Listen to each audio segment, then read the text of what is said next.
Hello viewers, আমি Faisal Ahmed cyber security and ethical hacking এর পক্ষ থেকে আপনাদের স্বাগতম। তো আশা করি আপনারা সবাই ভালো আছেন।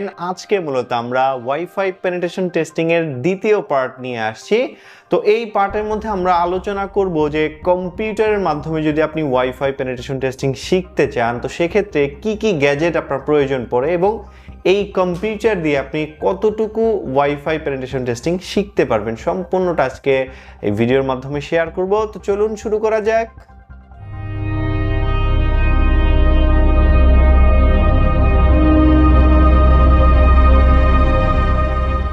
তো ভিউয়ার্স, প্রফেশনাল ভাবে যদি আপনি ওয়াইফাই পেনিট্রেশন টেস্টিং শিখতে চান তো সেক্ষেত্রে আপনার জন্য কম্পিউটার বেস্ট হবে। কম্পিউটারের মধ্যে কোনো লিমিটেশন নাই, আপনি ওয়াইফাই পেনিট্রেশন টেস্টিং বা হ্যাকিং এর সম্পূর্ণ পার্টগুলোই কিন্তু আপনি এই কম্পিউটারের মাধ্যমে শিখতে পারবেন। তো এখন আসি যে আপনি ওয়াইফাই পেনিট্রেশন টেস্টিং শেখার জন্য আপনার কম্পিউটারের কি কি রিকোয়ারমেন্ট থাকতে হবে। আপনার কম্পিউটারের মধ্যে যদি 4 GB র্যাম থাকে বা ডুয়েল কোর বা কোর i3 যে কোনো প্রসেসর হলে হয়, জাস্ট জেনারেশনটা একটু যদি আপগ্রেড থাকে, যেমন 6 এর উপরে যদি থাকে তাহলেই মোটামুটি আপনি আপনার কম্পিউটার দিয়ে কিন্তু এই ওয়াইফাই পেনিট্রেশন টেস্টিং শিখতে পারবেন। তো সেক্ষেত্রে সবচেয়ে বেস্ট হয় আপনার কম্পিউটারের উইন্ডোজের ভিতরে যদি আপনি ভার্চুয়াল বক্সের ভিতরে কালি লিনাক্স ইনস্টল করেন সেক্ষেত্রে আপনি কিন্তু উইন্ডোজও ব্যবহার করতে পারবেন এবং আপনার পছন্দ অনুযায়ী কালি লিনাক্সের যে ভার্সনগুলো আছে সেগুলো কিন্তু আপনি ইউজ করতে পারবেন। এক্ষেত্রে কিন্তু আপনার কোনো ঝামেলা হবে না, আপনার যখন যেটা প্রয়োজন সেটা কিন্তু আপনি ইউজ করতে পারতেছেন। তো ওয়াইফাই পেনিট্রেশন টেস্টিং এর ক্ষেত্রে আপনার কম্পিউটারের যদি আপনি ইউজ করেন সেক্ষেত্রেও আপনার একটি গ্যাজেট প্রয়োজন পড়ে, সেটি হচ্ছে কালি লিনাক্স সাপোর্টেড অ্যাডাপ্টার, যেটি মূলত মনিটর মোড এবং প্যাকেট ইনজেকশন সাপোর্ট করে। আর এই অ্যাডাপ্টারটা মূলত আপনার যদি অ্যান্ড্রয়েড ফোনের মাধ্যমে প্রফেশনালি শিখতে চান এই অ্যাডাপ্টারটা কমন, এটা লাগবেই। আর আপনি যদি কম্পিউটারের মাধ্যমে শিখতে চান সেই ক্ষেত্রেও কিন্তু আপনার এই অ্যাডাপ্টারটা লাগবে। এই অ্যাডাপ্টার ছাড়া কিন্তু আপনি ওয়্যারলেস পেনিট্রেশনগুলো শিখতে পারবেন না। আপনি যখন কোনো বড় বড় প্রতিষ্ঠান থেকে যখন আপনি কোনো কোর্স করতে যাবেন ওয়্যারলেসের উপরে, ওয়াইফাই সিকিউরিটির উপরে, সেক্ষেত্রে দেখবেন তারা আপনাকে রিকোয়ারমেন্ট দিবে যে আপনার এই অ্যাডাপ্টারটা লাগবে বা এই ওয়াইফাই রিসিভারটা লাগবে যেটি মনিটর মোড এবং প্যাকেট ইনজেকশন সাপোর্ট করে। তো আমাদের এই যে গ্যাজেটটা আছে এই গ্যাজেটটা কিন্তু আপনি আমাদের ওয়েবসাইটে পেয়ে যাবেন hackshopbd.com। এই ওয়েবসাইটে যাওয়ার পরে আপনি 150 Mbps এর যে অ্যাডাপ্টারটা পেয়ে যাবেন, এটা প্লাগ অ্যান্ড প্লে কাজ করবে, এটার কোনো ড্রাইভার ইনস্টল করা লাগবে না, আপনার প্লাগ অ্যান্ড প্লে, আপনি জাস্ট কালি লিনাক্সে এটা প্লাগ করলেই কিন্তু এটা পেয়ে যাবে। আর সবচেয়ে ইম্পর্টেন্ট যে বিষয়টা সেটা হচ্ছে প্যাকেট ইনজেকশন সাপোর্ট করে কিনা। অনেক অ্যাডাপ্টারগুলো আছে কিন্তু মনিটর মোড সাপোর্ট করে কিন্তু প্যাকেট ইনজেকশন সাপোর্ট করে না, তো সেই ক্ষেত্রে কিন্তু সেই অ্যাডাপ্টারগুলো কোনো কাজে লাগবে না। তো এই অ্যাডাপ্টারের ফাংশনটা এখন চলে গেল, ধরে নিলাম আপনি ওয়াইফাই অ্যাডাপ্টার নিয়ে নিয়েছেন।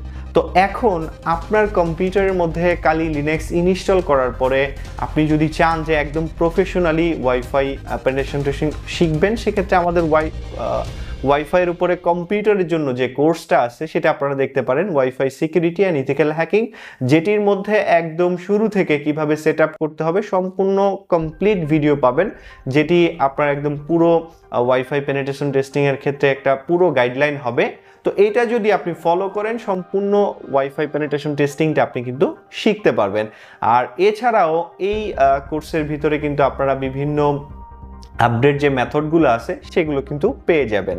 আর এখন আসি যে কতটুকু ওয়াইফাই আপনার পাসওয়ার্ড বের করা সম্ভব, কতগুলো। বাংলাদেশের যদি আমরা পার্সেন্টেজ করি দেখা যায় যে বাংলাদেশের 80% রাউটার কিন্তু WPS পিন ইনেবল থাকে, আর যেগুলো WPS পিন ইনেবল থাকে সেই রাউটারগুলো কিন্তু আপনার 1 মিনিটের মধ্যে কিন্তু আপনার পাসওয়ার্ড বের করা যায়। আর যেগুলোতে WPS পিন ইনেবল করা না থাকে সেইগুলোর কিন্তু বিভিন্ন পাসওয়ার্ড ডিকশনারি বা ওয়ার্ড লিস্টের যে কম্বিনেশন বা আমরা কমন যে পাসওয়ার্ডগুলো ব্যবহার করে থাকি ওর একটা লিস্ট দিয়ে পরে ওই ইনক্রিপ্টেড রাউটারের মধ্যে যে ইনক্রিপ্টেড যে পাসওয়ার্ডগুলো আছে যেটা হ্যাশ ফরম্যাটে থাকে সেই পাসওয়ার্ডটাকে ক্যাপচার করে হ্যান্ডশেকের মাধ্যমে ক্যাপচার করে নিয়ে এসে বিভিন্ন পাসওয়ার্ড ডিকশনারির মাধ্যমে ক্র্যাক করা হয়ে থাকে।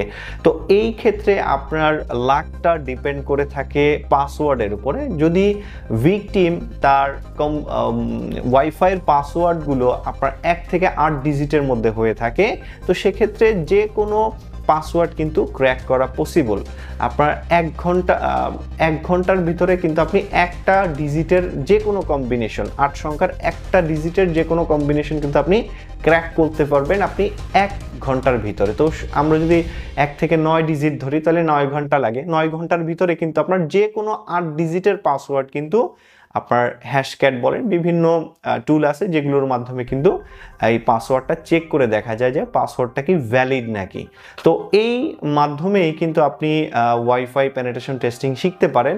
আর মোবাইলের ক্ষেত্রে দেখা যায় কিছু লিমিটেশন থাকে, আমরা গত ভিডিওতে আলোচনা করেছি এই বিষয়ে, যে ফোন রুটেড হতে হয়, কালি নেটহান্টার কার্নেল থাকতে হয়, বিভিন্ন ঝামেলা থাকে। সেক্ষেত্রে যদি আপনার পিসি থাকে তাহলে অবশ্যই আপনার বেস্ট অপশন হবে পিসির মাধ্যমে কিন্তু আপনি যদি শিখেন একদম প্রফেশনালি শিখতে পারবেন। আর আপনি যদি প্রফেশনালি শিখেন তাহলে কিন্তু আপনার যে কোনো ওয়াইফাই, আপনি কোথাও গেলেন, আপনার ইমার্জেন্সি একটা ওয়াইফাই দরকার হলো, আপনি কিন্তু সেটা ইজিলি বের করে ফেলতে পারবেন। তো আশা করি ভিডিওটি আপনাদের ভালো লাগছে। যদি ভালো লেগে থাকে তাহলে অবশ্যই আমাদের চ্যানেলকে সাবস্ক্রাইব করে যাবেন। আর যারা মূলত ওয়াইফাই থেকে শুরু করে বিভিন্ন সাইবার সিকিউরিটি সম্পর্কে ইন্টারেস্টেড থাকেন, আমাদের ওয়েবসাইটটি ভিজিট করে দেখবেন hackshopbd.com। এখানে আপনি আপনার পছন্দ অনুযায়ী বিভিন্ন কোর্সগুলো পেয়ে যাবেন। তো ধন্যবাদ সবাইকে।